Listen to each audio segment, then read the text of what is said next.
রাস্তার মোড়ে ছোট্ট একটি দোকান ঘিরে মানুষের ভিড়। কাছে গিয়ে দেখা যায় হরেক রকম মশলা দিয়ে খিলিপান বিক্রি হচ্ছে। সাতক্ষীরার পাটকেলঘাটা বাজারে খিলিপান বিক্রি করে নিজের ভাগ্য বদল করেছেন আপন দুই ভাই ইদ্রিস আলী ও সিদ্দিক সর্দার। তাদের দোকানের সুনাম ছড়িয়েছে সারা দেশে। দাদা ব্যবসা করছে, বাপ ব্যবসা করছে, এখন আমরাও ব্যবসা করি দুই ভাই মিলে। ঐতিহ্যবাহী পানের দোকান এটা অনেকে বলে। 10 টাকা থেকে শুরু করে 50 টাকা পর্যন্ত বিভিন্ন জেলা থেকে লোক আসে, আরো যারা বাইরে থেকে ভ্রমণে আসে, যেমন কলকাতা থেকে অনেকে আসে পান খাওয়ার জন্য, অনেক এলাকায় বেড়াতে আসলো। দোকানে থরে থরে সাজানো নানা রকম পান মশলা।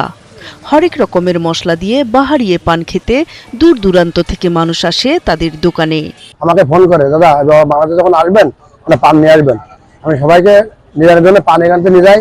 মনে করেন যে প্রতিদিন ম্যাক্সিমাম হয়তো 50 থেকে 1 লক্ষ টাকার পান বিক্রি হয়। বাইরে থেকে যখনই বন্ধু বান্ধব আমাদের ফ্যামিলি নিয়ে আসি, তখন এই পানের দোকানে দাঁড়াই এবং পান কিনে নিয়ে যাই, খাই এবং বাসায় পর্যন্ত নিয়ে যাই।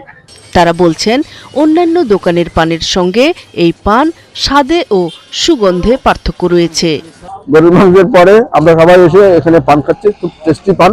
বাজার থেকে বাছাইকৃত পান আনেন ইনি, সুপারিও আনেন, চুনও আনেন।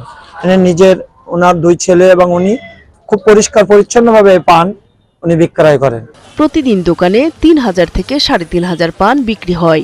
এখন আমি দুপুরে ভাত খেয়ে আসলাম, আমি এখন পান না খাইলে আমার ভালো লাগবে না। আমাদের এই পাটকেলঘাটা থেকে বোমরা বন্দর হয়ে যে সকল ট্রাকের ড্রাইভাররা বা এবং পরিবহনের ড্রাইভাররা যখন লং জার্নিতে যায়, কেউ 50টা, 20টা, 30টা এইভাবে পান প্যাকেট করে নিয়ে তারপরে তারা গাড়িতে ওঠে।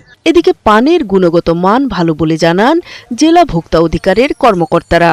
তারা দীর্ঘদিন যাবৎ পান বিক্রি করে যাচ্ছেন এবং আমার জানা মতে তাদের এই পানের যে গুণগত মানটি অনেক ভালো এবং অনেক দূর দূরান্ত থেকে তাদের দোকানে এসে মানুষ পান কিনে খাচ্ছে। প্রায় 18 বছর ধরে পান বিক্রি করছেন এই সহোদর। আয় করছেন মাসে লাখ টাকার বেশি।